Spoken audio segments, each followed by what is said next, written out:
that 47 lakh rupees were seized in cash from a car during a routine check in South Delhi's Sangam Vihar area. And of course, this comes at a time when, elections are just around the corner.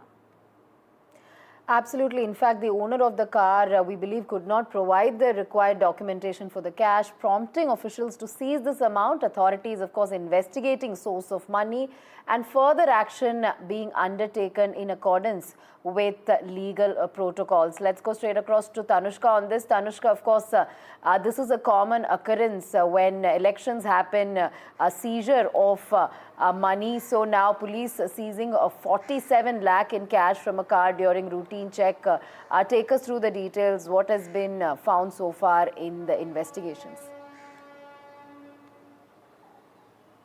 Well, investigation is still underway in this huge sum of 47 lakhs have been found just lying around in a car in Sangam Vihar area. This was an eco-sport car, and what we understand is that even the income tax department has, been engaged into the investigation of the case so as to see whether or not was this money being used for the election. So that is also an angle that is being probed into right now. We're also just a couple of days away from Republic Day, so such a huge sum of money being found in a car is definitely questionable, brings about the entire argument that Aam Aadmi Party has also been stressing upon with respect to the law and order situation in Delhi.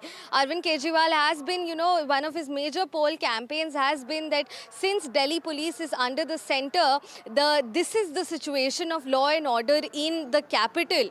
Whereas the BJP has also hit back on this, blaming the Aam Aadmi Party and saying that they've been here for a decade. How is it that they have not been able to, how is it that they've not managed to do anything to make the law and order situation in the capital better? And this seizure of 47 lakhs, we're yet to find out what is this money being used, and it has been seized at this point. So investigation and probe by the income tax team is also underway.